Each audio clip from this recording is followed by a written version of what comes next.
Okay, class. This is the second half of the Market Revolution PowerPoint. The first half was posted to Classroom. Refer to the speaker notes if you need more information than what is available on the slide. One impact of the market revolution is going to be the rise of early labor unions. Trade or trade unions, or what were originally referred to as craft unions, organized in your cities as early as the 1790s, but they increased in the number, or they increased in number as the factory system took hold. Many former skilled workers who used to work in cottage industries or who used to produce goods in their homes, such as shoemakers, weavers, even hat makers, now had to seek employment in factories because their earlier practice of working in their own shops could no longer compete with the lower priced mass produced goods. As a result of the long working day, low pay, and poor working conditions, this led to widespread discontentment among the factory workers. One of their early primary goals was to reduce the length of the workday to 10 hours. Eventually, their goal will be 8 hours. There were, however, many obstacles to early labor unions. For one thing, there was a constant labor supply coming into the country due to the beginning of or an increase in immigration. Because of the widespread availability of cheap labor, this made it very difficult for labor unions to be successful.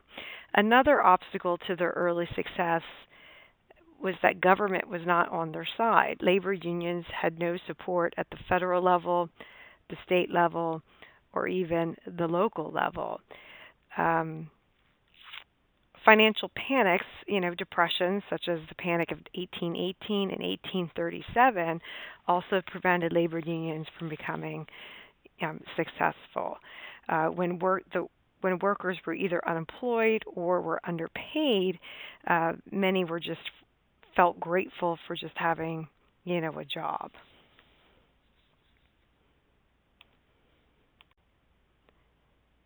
Another impact of the market revolution is going to be a rigid social class system.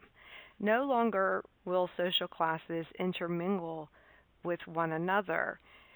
In previous years, it was possible for middle and lower class people to intermingle or mix together after church, enjoy some lemonade or cookies after church, or, a middle class farmer and a low class farmer talking about crop yields, or even enjoying amusements with each other, such as gambling or horse racing. Now, however, distinct, clear social classes or a fragmented society is going to evolve.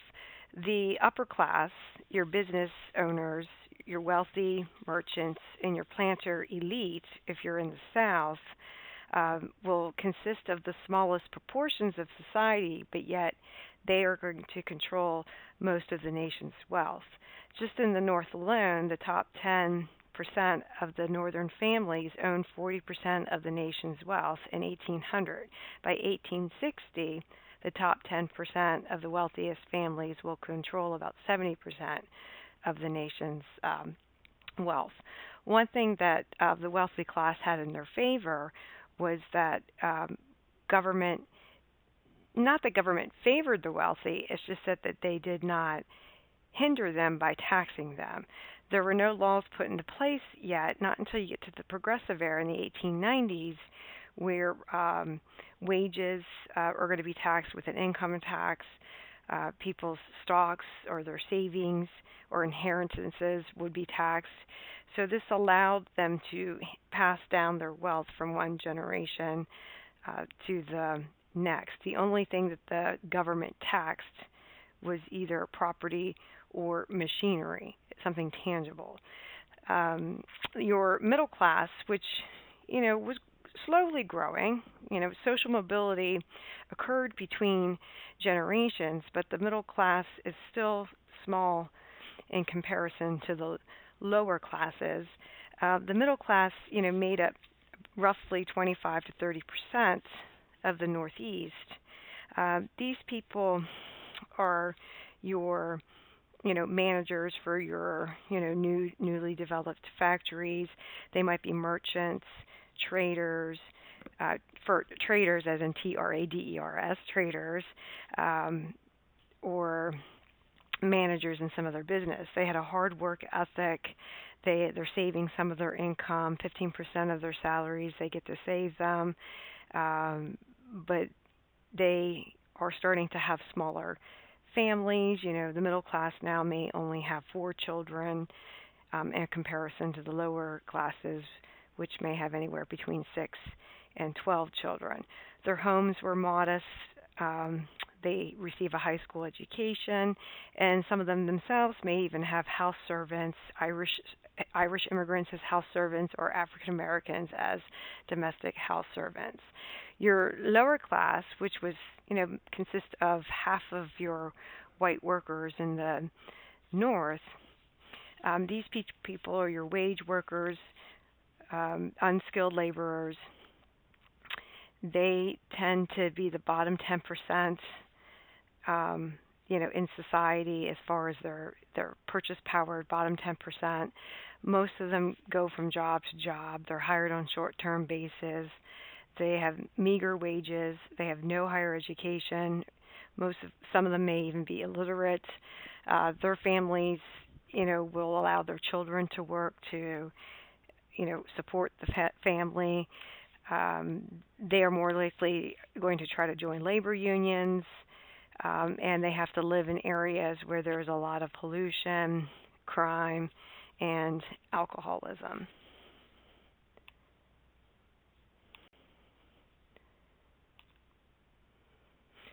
A third effect of the market revolution is going to be specialization between the different regions of the country.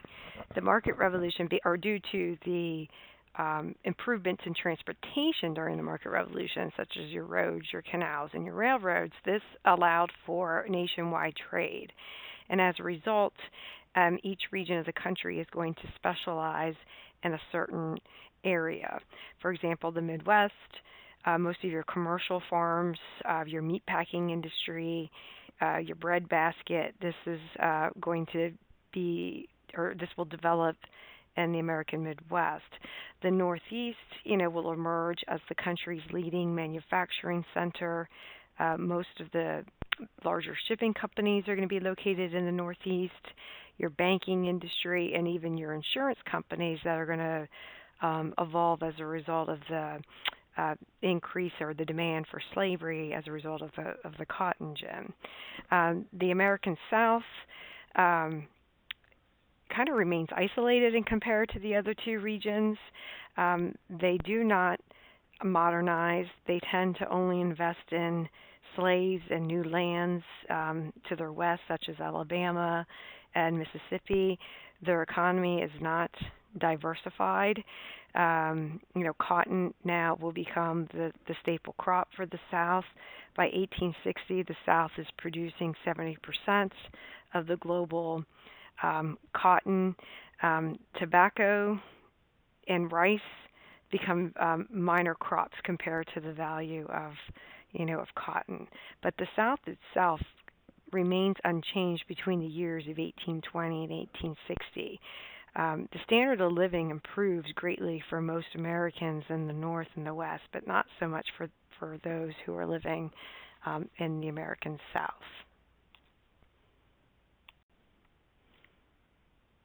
Another impact of the market revolution is going to be urbanization. Urbanization is the quick rise in population or the quick development and growth of cities. In 1820, New York City was the only city that had 100,000 people in the United States. By 1850, 6 other cities are going to have a population over 100,000 people, including Chicago. Chicago developed rather quickly as a result of the Erie Canal. When it was founded, roughly about 20 years prior, so about 1830, it grew over 100,000 people within a 20-year time period, and that's largely because of the Erie Canal and the steamboat. Other Midwestern cities, Cincinnati, Pittsburgh, St. Louis, all of these are considered boom towns, meaning they're towns of processing centers or distribution centers, or they're traffic hubs or transportation hubs. From when traveling even further out west, you would have their stopping points for resting or for lodging. As a result of rapid urbanization, cities became very crowded. Poor sanitation, inadequate services were provided, high crime and diseases. But we will explore the problems of rapid urban growth when we get to the Gilded Age after the Civil War.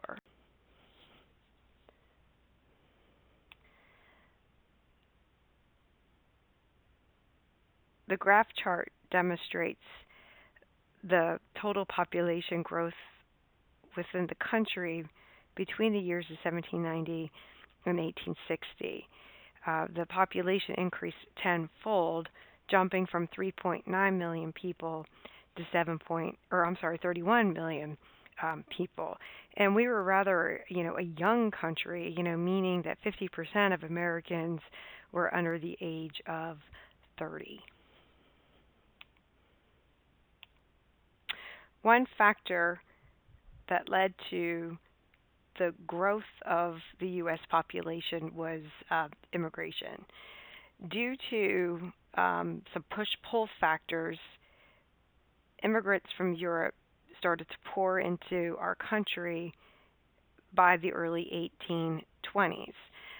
Things that were, pushing them into the country was famine, warfare, unemployment. They were, had lack of land or just lack of, job opportunities, or they were being religiously, persecuted. Things that were luring them or pulling them to the United States, are reasons such as we had an open immigration policy. We didn't have any restrictions put into place. We pretty much welcomed, everybody. We didn't have any literacy screenings or health screenings put into place, at this time. Plus the American dream, American capitalism, that if you work hard, that you can rise above your means, and the fact that we have a democratic society, and you have religious, freedom. Two groups that, poured into the country during this time were the Irish and the Germans. We refer to the period of history between 1820 in 1840s, or roughly before the Civil War, as old immigrants, like the first wave of immigrants that came into the country. After the Civil War, we refer to them as new immigrants, because you started to shift to Eastern and Southern Europe and Asia at that point in time. The Irish are a little bit different than the Germans in the sense that they're a little bit poorer than the German immigrants. They don't have any skilled labor. They are coming into the country largely because of the potato famine. The Irish population dropped between 20 and 25% due to starvation, and because of starvation and disease, over 3 million Irish immigrants are going to arrive to the United States. The Irish were too poor to move from the urban area, so most of them are going to remain in the cities, Boston, New York City. They're going to live in the crowded apartment complexes. Tenement housing doesn't evolves like in the 1840s and then goes all the way through until the 1920s. They're predominantly Catholic. They, are illiterate, and as a result of that, they're going to face a lot of discrimination. The Irish, at first are going to be taken advantage of by political machines or party bosses. In exchange for, their vote, they will, be able to find a job or be able to find housing. But because the Irish don't leave the northeastern cities, they're concentrated. they are able to swing elections or sway election results by voting in a block.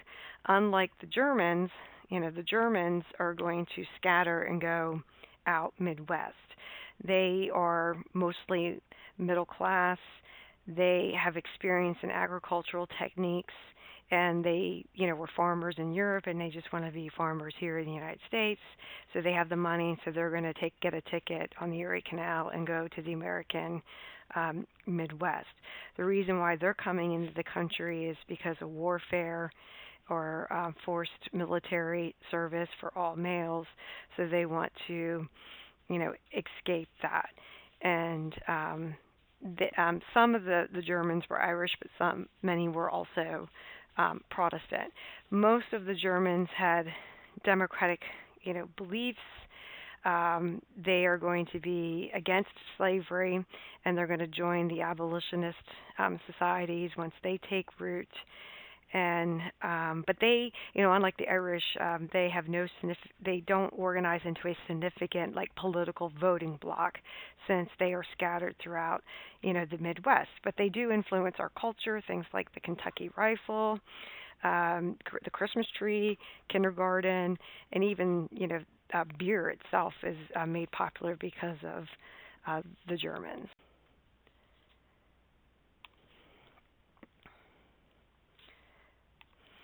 I forgot I put this map in this PowerPoint, but this map just gives you a visual of the sources of immigration and kind of where everybody landed. And of course, no shocker, very few people are going to end up in the American South because they're not going to compete with free labor, with slave labor. They're going to stay in the Northeast, primarily where the factories are, if they were too poor to move to the American West. But if you look at the pie graph at the top, right, the Irish were 39% of the immigrants coming into the country before the Civil War, and the Germans were second with 31%. Oh, that's a 39, isn't it? Yeah, 39% and 31%. As a result of the increase in immigration, nativism took root by the 1840s. Nativists were native-born Americans. They tended to be white Anglo-Saxon Protestants, also known as the acronym WASP, who feared that immigrants were taking their jobs and were weakening the American culture. The nativists were, distrusted Catholicism or Catholics that were practiced by the Irish and some of the Germans. And by the 1840s, they rose in opposition to immigrants. This led to sporadic uprisings and mob violence in certain cities. You had an incident in Boston in 1834 where two convents were burned, and then you had another incident in Philadelphia in 1844 where two churches were burned, 13 Irish were killed, and over 30 people were wounded. The nativists also organized secret anti-foreign societies. For example, they organized the Supreme Order of the Star-Spangled Banner, and they began to turn to politics as early as the 1850s, where they nominated candidates to run for public office to try to put restrictions or immigration restrictions into place.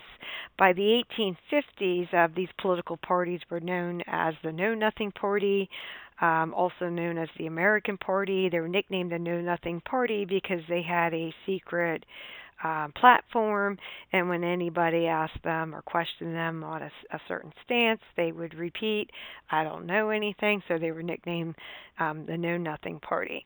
But they attempted to put legal restrictions, or first legal restrictions, on immigration.